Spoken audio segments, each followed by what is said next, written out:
Good morning, everybody. How's everybody doing this morning? Happy Friday. I hope everybody's having a fabulous start to their Friday morning. Before we get started, I want to shout out to all the mothers. Happy Mother's Day this Sunday. I hope you guys enjoy your day. We all wouldn't be here if it wasn't for mothers, right? So enjoy your day. On behalf of Coldwell Banker George Realty, happy Mother's Day. I do want to remind our agents today that the new format for our Friday training, where we're going to have our affiliates chime in at the tail end of our training. So right around 10:45 or so, we'll go ahead and introduce our affiliates, and hopefully we can have our agents, utilize all their tools and ask them questions of what's going on out there, what they see different, what other agents are doing. So please utilize that time as an open forum and stuff. Okay. So today, Michelle's going to cover the required disclosures for a residential purchase. But aside from her training, I do want all our agents to know that there's two other methods of obtaining that information.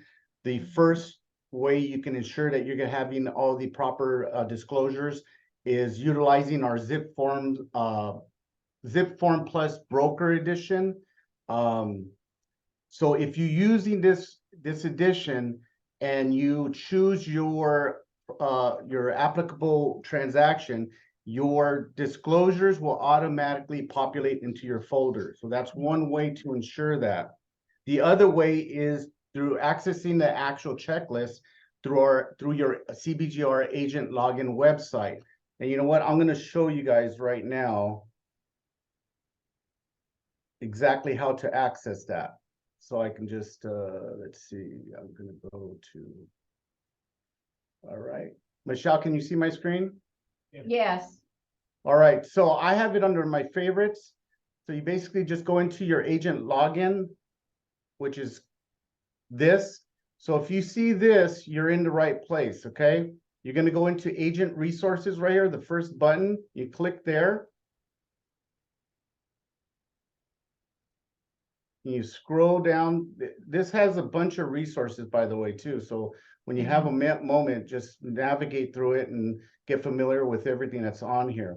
But if you scroll down to where it says SkySlope listing and sales checklist, you click there. You're going to see a listing checklist and a sale checklist. Let me just, I'm done. So for the sake of today, we're going to be training on the purchase. We're going to do a sale checklist, okay? It's going to open up. And if you see in the bottom right here, Yeah. business opportunity, Nice. commercial industrial, project, new home builder, referral, and residential. Here's your, that's a residential income, sorry. Residential lease. And here's a residential purchase. There's your checklist. Now, do you need all these forms or disclosures?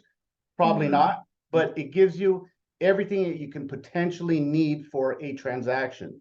You just basically omit what you don't need, okay? So it's not saying that you need all of these, but this is what you potentially can need for a transaction, okay?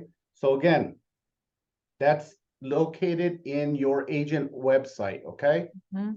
If you guys need help with that later, just let me know, or if you need the link, but everybody has access to that. All right, let me go back to, go back down, stop sharing. You want them off?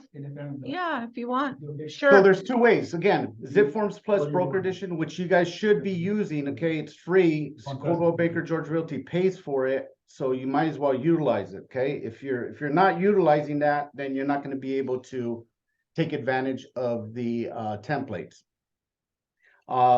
Before I hand it over to Michelle to go over the disclosures for a residential purchase, I wanted to go over two forms that are popping up with questions lately. The first one is called a DIA, Disclosure Information Advisory. So this pretty much explains to sellers, this is, by the way, this is just for sellers, but this pretty much explains to sellers and advises the sellers on how to fill out the disclosures, how to understand the disclosures. So it's pretty much safeguarding the agent from any potential legalities in the future. There's been incidents that years later, a buyer or seller will sue the agent for not explaining the disclosure. So Mhm. this is your safeguard. So every listing agent should get this signed by the seller, and I'll show you down at the very bottom. This was actually covered yesterday by Gov Hutchinson, right, Michelle? Yes. Yes. You'll notice it's just to sellers. There's no buyer's signature, so this is just for sellers, okay? Now for buyers, if you want to safeguard yourself, when you're sending disclosures to the buyer, it's good practice to send them an email or some written format that advising them to fully read and understand the disclosures that they are signing, because that doesn't just because they signed it doesn't mean that they can't sue you. Okay, it's your obligation to make sure that they know what they're signing and stuff. So make sure you have that in writing, that you're advising them to read and understand the disclosure. And if they don't understand them and they want an explanation, then you could explain it to them or find someone that can explain it to them. Okay. The second form we wanted to go over is the termite report, which is also called the WDO, which is wood destroying pests and organisms. Okay. Now, I'm not going to get into the whole report, but I just wanted to go over the section 1 and section 2. Okay. Which you will see. This is not the full report, but you'll see right here, section 1 and section 2. Section 1 is what is the damage that is caused and what needs to be repaired. Okay. Some loans, like government loans, will require this to be completed and repaired and cleared prior to funding the loan. That doesn't always happen. There's conventional loans that won't, it's not required. But section 1 is the damage. Section 2 is preventative. It's what they recommend that could perhaps in the future become a section 1 item. Okay, so it's very important that you understand that. Usually the seller takes care of section 1 and the buyer will take care of section number 2, but it's negotiable. The seller could opt out to not pay for anything and the buyer has to pay for it or not pay for it. They can get a credit and take care of it afterwards. So it's all negotiable. But basically, that's the difference between section 1 and section 2. Section 1 is damage that needs to be repaired or infected areas, and section 2 is a recommendation. Okay, it's kind of like a forecasting the future. And then we also wanted to go over, this is section 1, section 2. When you get to the very end, where it actually has the cost for both sections, I'll show you right here. So there's this section number 1 and section 2. So there's nothing in section 2 in this report. It's very important that you understand to not sign these work orders as an agent. Okay. Not all reports are the same. Some won't even have this owner's agent, but you want the owner or the buyer to sign this work order. Okay. Reason being, if it falls out, guess who's going to be responsible? The person who signs this. Okay. So if you're picking up the tab, by all means, sign it. But if you're not, don't sign it, even though it says owner's agent. Have the buyer or the seller sign it, so that way they are responsible should the transaction not close. So I hope that clears it up. That's all I have for today. So I will hand it over to Michelle so she can start her training for the day. Go ahead, Michelle. Okay.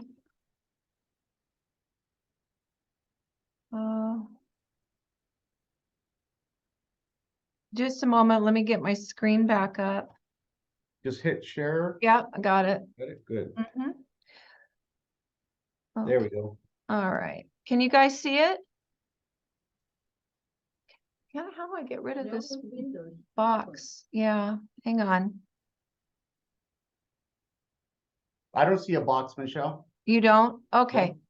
So there's been some confusion over this. It's new on the contract. I'm gonna go over just some high points. Can you guys see? Okay, so seller payment to buyer's broker. They added on the RPA in G3 this section where it can be check marked. And there's a little bit confusion as to what this is. So this check mark indicates that the buyer's agent had a compensation agreement prior to executing this lease, meaning that the buyer's agent had the buyer sign that they would be compensating them for their, if they put a transaction into escrow. Now, let's say the MLS was offering 2%, but the buyer's agent had an agreement where the buyer agreed to pay 3%. So you can check this box here and ask the seller to pay the difference. It's not an extra 3%. It would be the delta, the difference. So it would be an extra 1%. The seller does not have to agree, by the way, but if there is an agreement where the buyer's agent had a 3%, MLS is only offering 2%, you can go ahead and check this. Now be prepared to share your agreement. So I'm going to come down here. So if you're printing this agreement, the seller payment to buyer's broker, come down here. It's now once you put that in and start going for that agreement, it's going to populate with these disclosures, just so you're not confused. It's going to populate with an agency. It's going to populate with fair housing, possible representation of more than one buyer, and it's going to populate with wire fraud. And then we get to the buyer representation and broker compensation agreement. So this is the agreement that would have to be filled out and executed prior to your offer. And be prepared if you're asking the seller to pay a bump up or whatever the case may be, 1.5% or 1%, be prepared when they ask to have this agreement for them to review. Okay, so I just wanted to help with that one paragraph because people are confused what that means. It's not for your MLS commission. Now, we all know if we're working on properties outside of our MLS area, or it's not on the MLS, that we need to do a cooperating broker compensation form. This is not that. This is if you had a buyer's agreement. There's also going to populate with a buyer transactional advisory. This is one package when you go to print that form. Okay. Hey, Michelle, it's me, Paul. Is it possible? Is it possible to zoom in higher than 100%? See where it has a plus sign? Here, plus, yeah. Yeah. Can you click on it? Yeah, beautiful. Okay. Perfect. So Thank this you. form is only if you're going to have a buyer representation form signed. Okay. So be prepared to show it. So I just wanted to get that out there because the people are confused on what that checkbox means on the offer, because that is a new section. So a question, Michelle, that one applies only to leases or also purchases?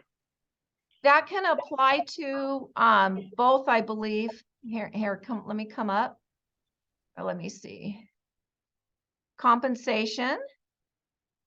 Okay, so you could percent of the acquisition price, or you can check number 2, percent of the lease. So if you're going to try to put a lease representation together, let me first look through AIR and make sure there's not a better form.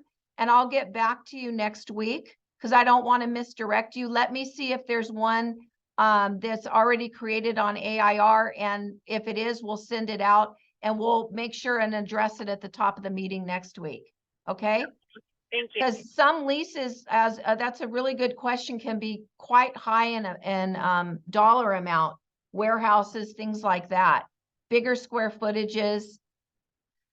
So I'm coming to the septic inspection, well inspection, and property monument and propane tank allocation. most of you are never gonna have a need for this form, right? But up in my neighborhood, which I didn't know till just recently, 2 doors down, there's a single family home still on septic. I was shocked to know that. So to alleviate some of the question marks, some areas you're gonna be clued in that they're probably on septic and well. But if you're not, here's a way to remedy. You can print this form in your package. And then you're gonna ask the seller, and which I just did this over in, I think it was Paramount. I said, hey, is there any septic or anything like that, or abandoned one on your property? She said, no. So here I wrote NA through this because I've already talked to the seller. I put an asterisk, right? I asked the seller on 5/12 if septic, well, or propane tanks are located on the property. Seller stated the property did not contain these items. I sign it and date it. I'm just going to throw that in file as something to trigger me that I checked.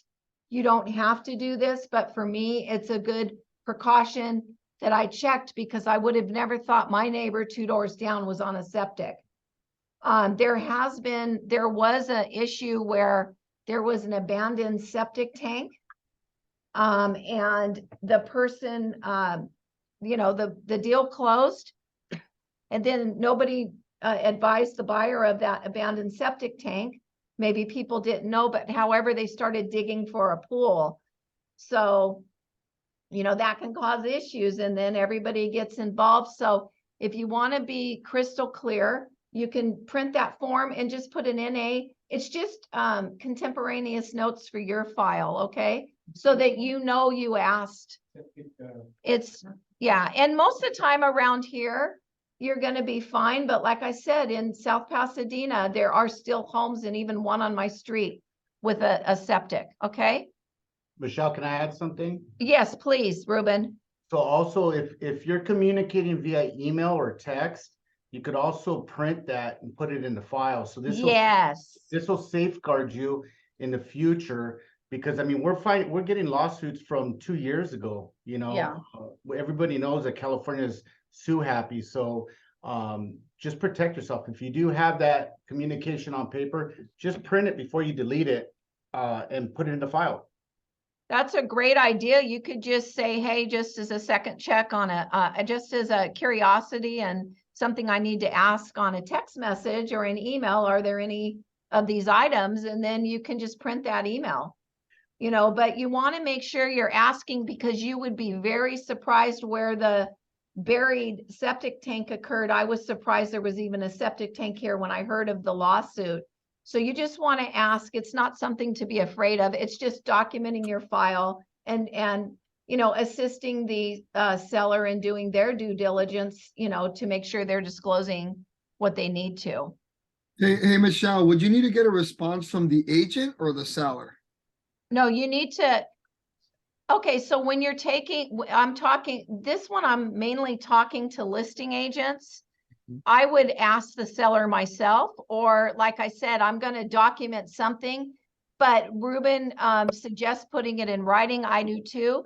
But also, if you're the buyer's agent, it will not hurt at all. And I think it's very prudent to say, hey, is there any of these items on the property? Email that to the agent, get a response, print it, put it in your file, because now you're doing the due diligence that's necessary to avoid these type of problems.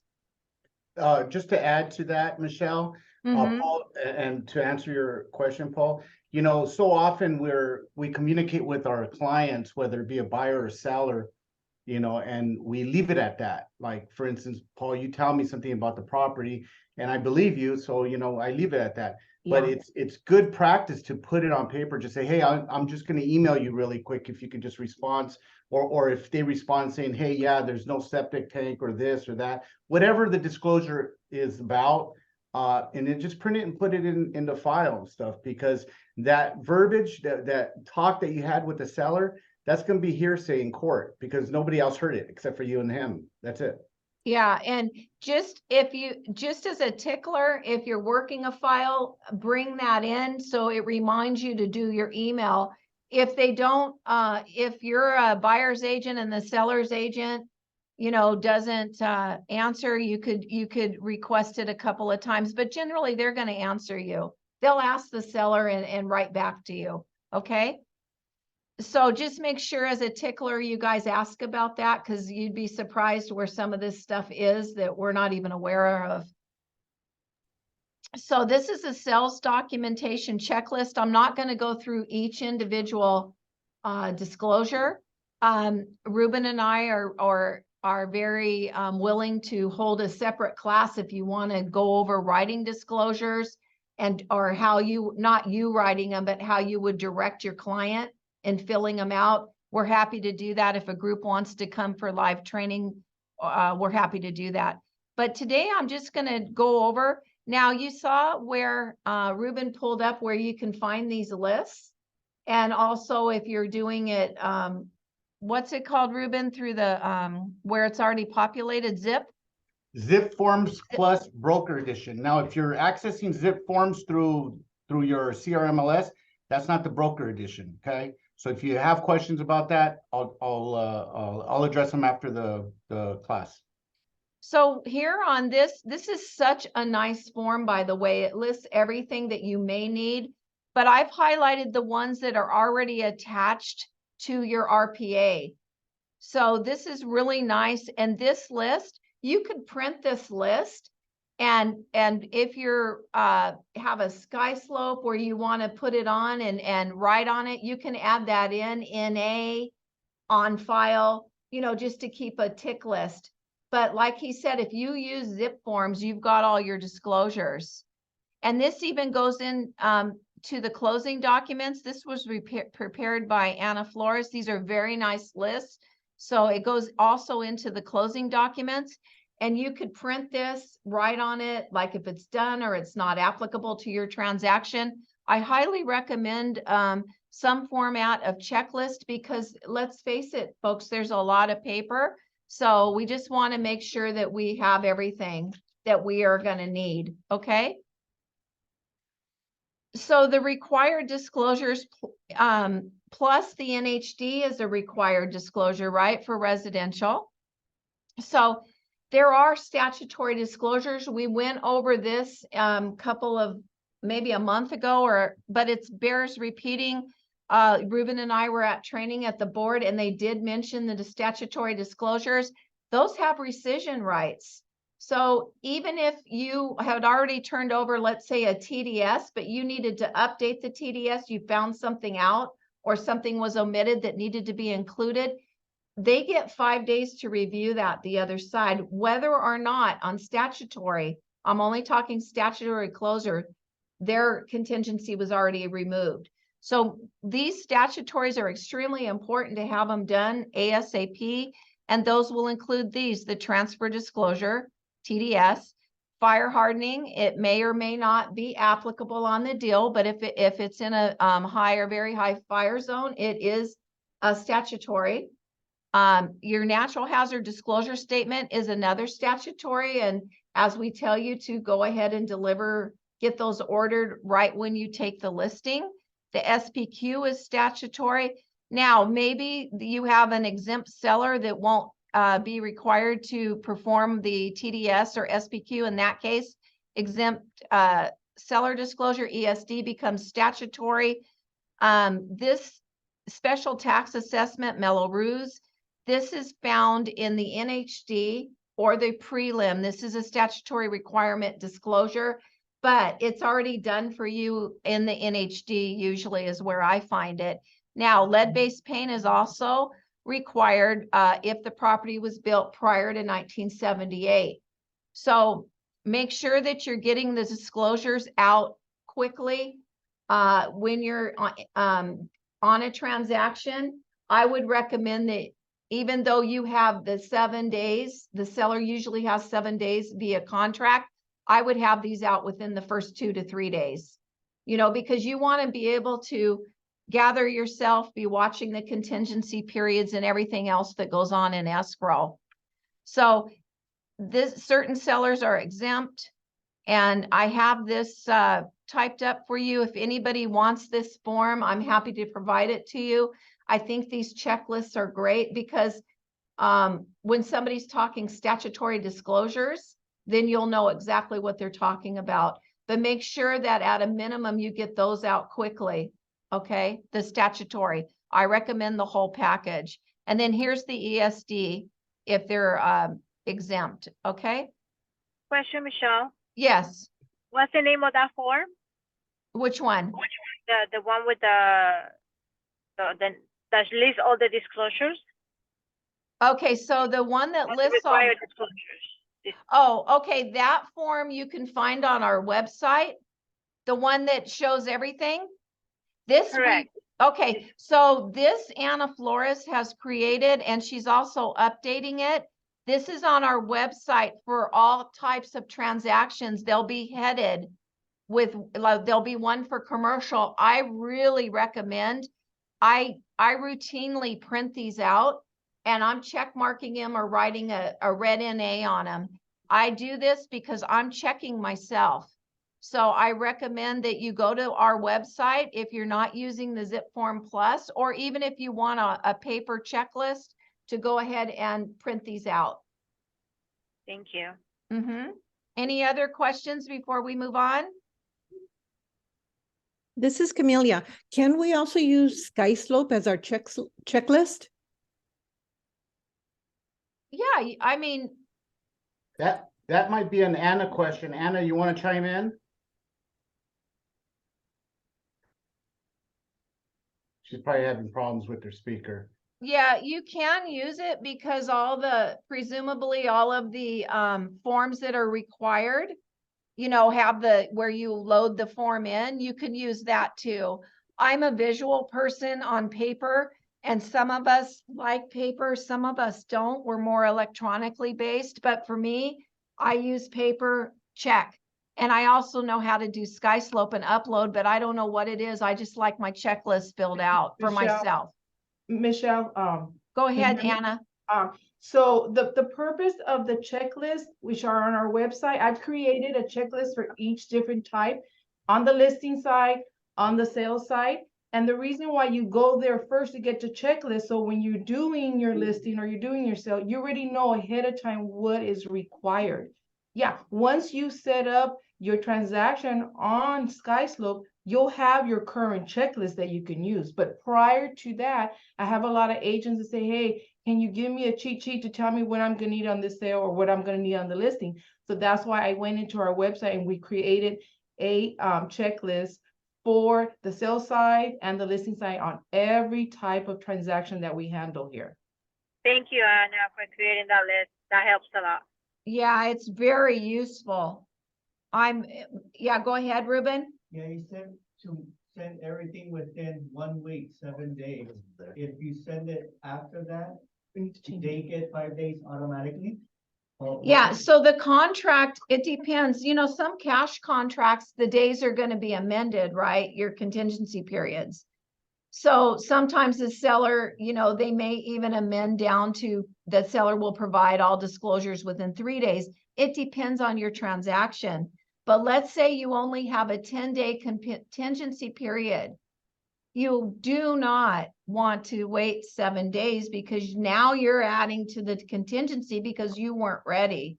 So you want to make sure that your transaction is going to dictate how quick. But for me, I don't care if I have the full 17 days. I want these out right away because if they're going to be questioning and something spooks them, I want to be able to address it right away at the top end of that transaction, because you don't want to waste time and add to contingency days because you didn't have your client get the documents ready. Does that make sense and answer you? So it depends on your contingencies. Michelle, Go ahead, Anna. That's why it's so important when you're the listing agent and you submit the listing to Denise, is that you also at that same time get already all your disclosures signed and sent to Denise. So when you do get an offer, it's going to be as simple as just going into SkySlope, selecting the documents and emailing it to the other agent. I find that the delay is that you do not have your disclosures ready, you Right. don't get the signatures from your client, so you're struggling to try to get it and meet your deadline that you have to give it over to the selling agent.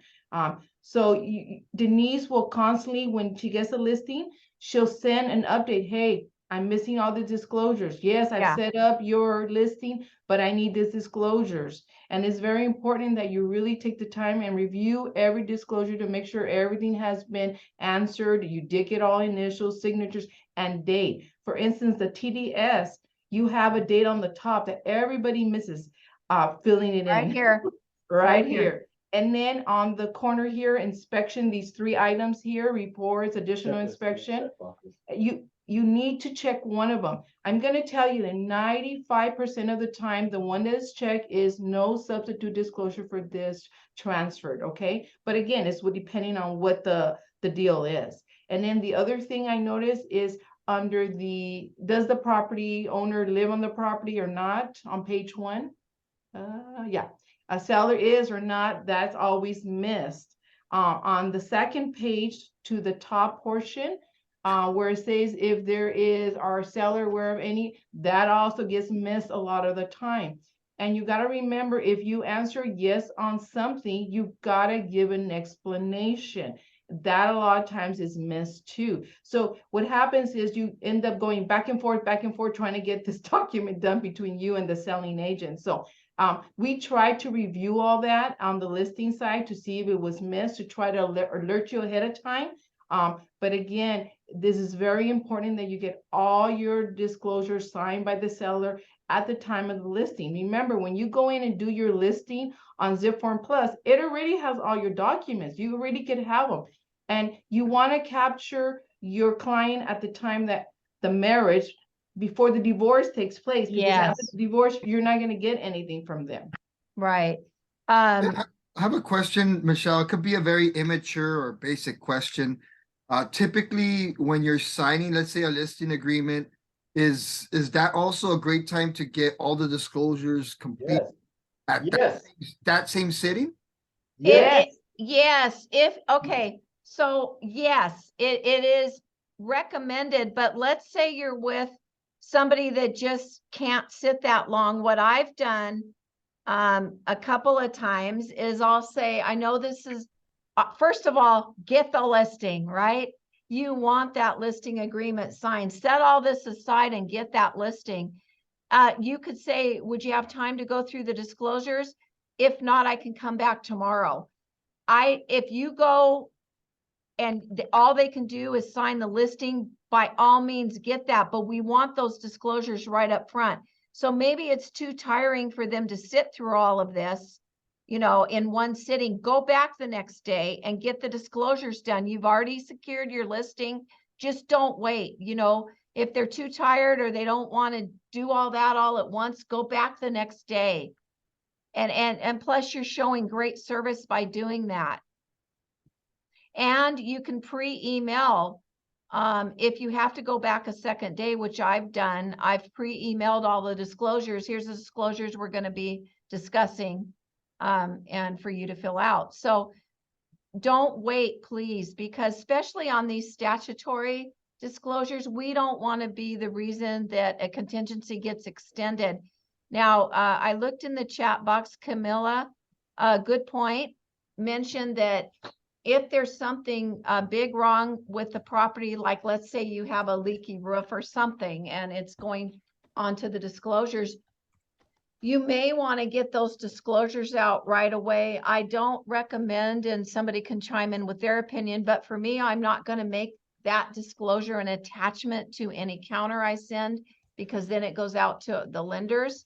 What I'm going to do is make my counter offer, but on the second tab, I'm going to scan in the disclosures and say, disclosures for your client's review. Let them know, or when they're calling to make an offer, let them know then. Yes, Camilla, thank you. That's a good point.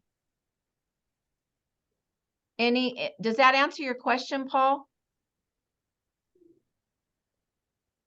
Paul? Yes, it does. Yes. Yeah. Okay. So first off, get that signature on the listing. Okay. Anything else, Ruben or Anna, before I scroll on? No, I just want to, make sure the seller knows the importance of these disclosures. If you address it with kind of like a nonchalant approach, that's the approach that the seller is going to have to sign them and get them back to you. So make sure you reiterate to them, these are very important disclosures and time is of the essence.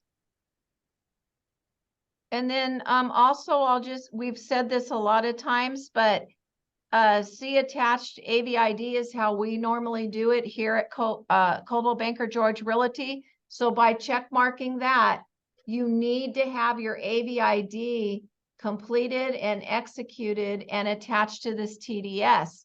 Because even though the AVID as a standalone document is not statutory, by checking this TDS is incomplete without it.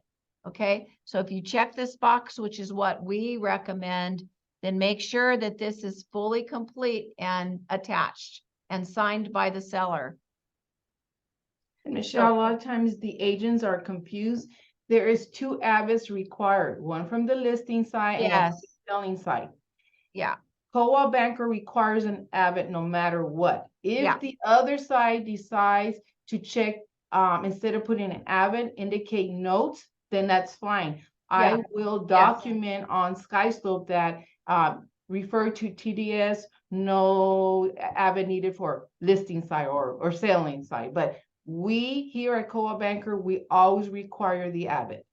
yeah. And then I think, okay, so I have the AVID up next just to remind myself, if any of you weren't on the call with Robert Brandt, who is a lawyer, explaining the AVID, go to our links, go to YouTube and please watch it. It is critical information. It is the absolute best training on AVID. I've seen him for years that you could ever have. He will explain all the way through A to Z on AVID. So if you are not sure how to find that class, let us know and we'll send a link.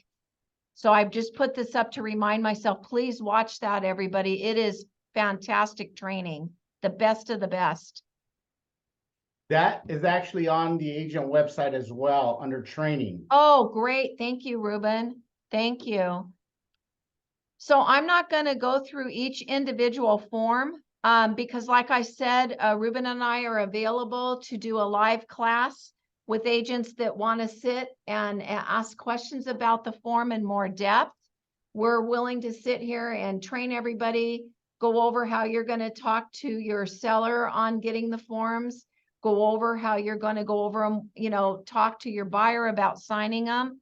So we'll leave that for a different training if anybody's interested in it. We just want to hit a couple of items where we're having some issues.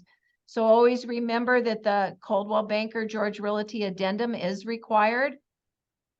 And Anna, can you remind them where that's at on the RPA? Oh, maybe she's gone. So that will be populated. This addendum is populated right into your offers and for the $295 fee, okay? And Here's Anna. Question? What was my question again? make sure that, I was telling them, make sure that they have this form and it's already populated onto the RPA with the $295 fee, correct? Yeah, on the RPA under Q16, that's where you have it. Again, if you're using the Zip Form Plus Brokers version, it's already inputted for you. If not, you're gonna have to input it. You have to indicate compliance fee and indicate the $295. And then I think on the 3rd page, they say any other amendments or addendums. You click there and you also put Coldwell Banker George Realty addendum. Okay. Okay, I just see a comment from Doug. Pardon me, Doug, you are correct. Let's see. He said, we do not process listings if they don't have the signed disclosures. Okay, there's the manager. Go ahead and get the disclosures signed. ASAP. Usually if I'm doing it in 2 steps, I'm there the next day. I don't wait. Okay, so I just want to mention that's your manager speaking. And then Camilla's mentioning, I've been told that the addendum is optional if the agent is paying the $295. You still need the form regardless. So just get it signed. Again, if you're using Zip Forms Plus Broker Edition, it takes all the guesswork out. It already populates that into the RPA and adds the form to your file. So it's very simple if you're using that, okay? You know, there's some disclosures, like if you have a TDS, the carbon monoxide is already covered in there. I'm just pointing out a little hints here. If you don't have a TDS, if you're exempt, you may want to provide these. So this would be more if there was no TDS and it's an exempt seller. Okay, so just, and here, lead-based paint, it's, you know, if you look at these disclosures, they'll tell you exactly what they're for. It's residential dwelling was built before 78. So, you know, you can kind of look at these and get familiar with them. I think that's a big help when you're familiar with your disclosures. And we'll offer again, we're here. We'll go ahead and make sure that we can train you on it. If you feel you need it, we'll do it live. And I guess we could Zoom it if people aren't available. I'm just scrolling through. I'm not going to go through every disclosure. Question. Yes. Go ahead. Exemption on the TDS for the trust. Mm-hmm. Can you go back to the trustee? Go back. Okay, just ask your question because I, There's a paragraph there that says, you know, there's exclusions on the trustee, on the trust for a TDS. One of those. right, and that's on that statutory form where I have who's exempt from that, and I'm happy to provide that to everybody. Yeah, so there are some exemptions. Good. Yes, you're right. But I'm gonna, okay, so I think when we email out this link, we're gonna email out that statutory and who may be exempt from TDS, okay? So we'll put a note and we'll do that. Thank you. Yeah, thank you. And I'm going to print it for you right away. So recommended disclosures, I'm just going over a couple that I like. Everybody has their own opinions. I think this one's really important. Ruben, Doug, and Anna, you can chime in, but the square footage and lot size disclosure, if you know there's a discrepancy from the assessor's data and it's different on the MLS, please provide one of these. To me, this is really important.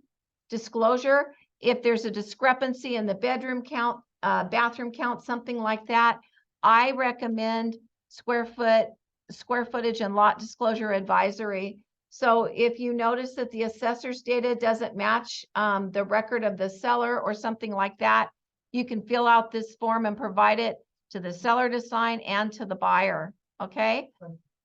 Yes. How do you find out who's right?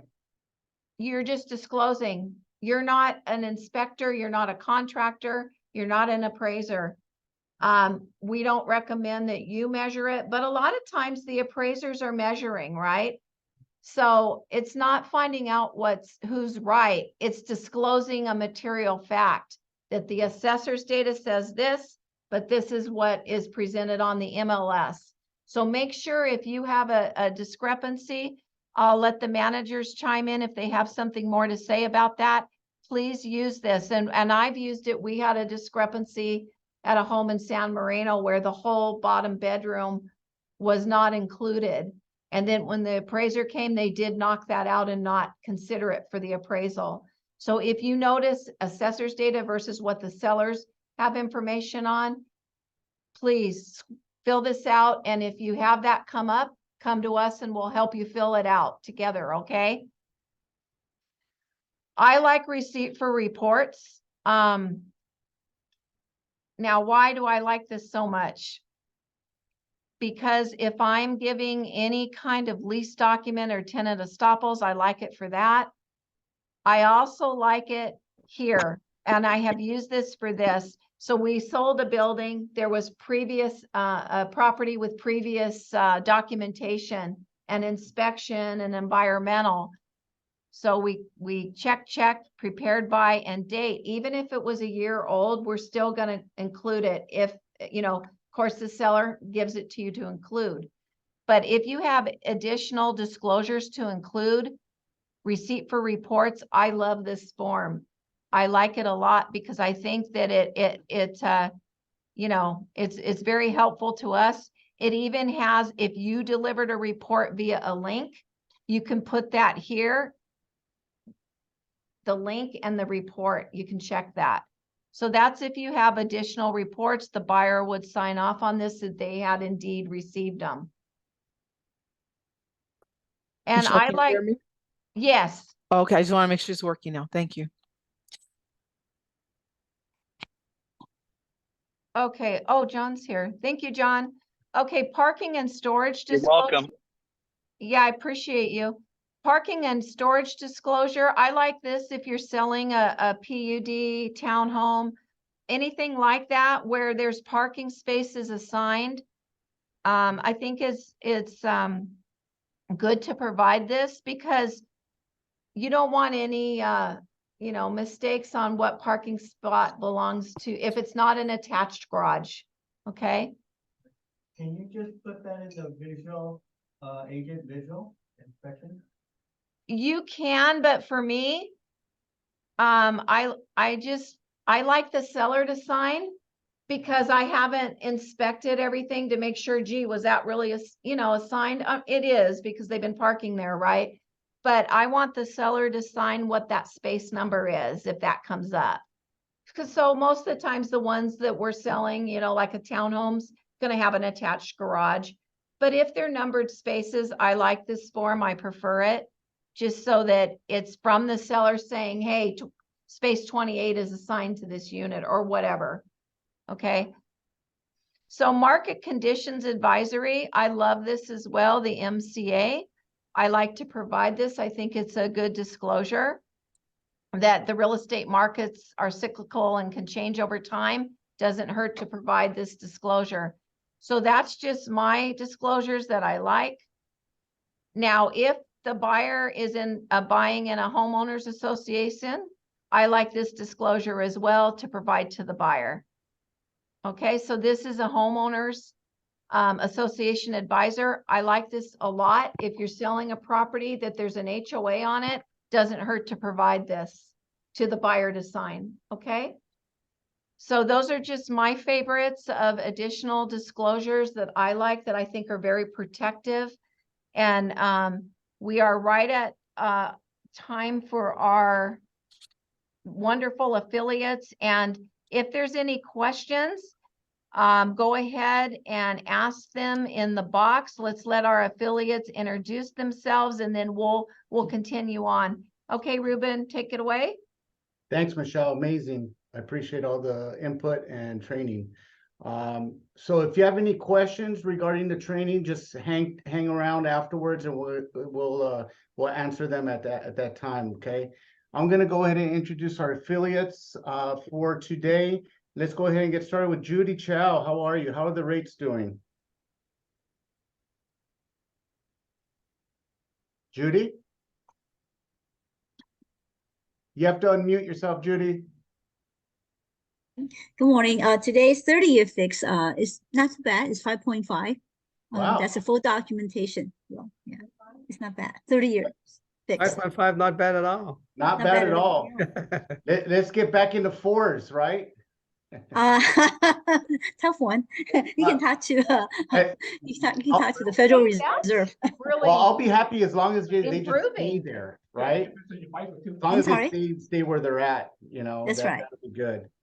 Ruben, Michelle, can you unshare the screen? Yes.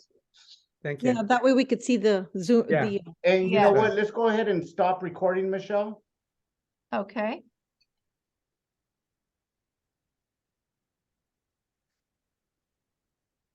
Okay. Much better. And- There you go. All It's right. good. Thank you for better. that information, Judy. And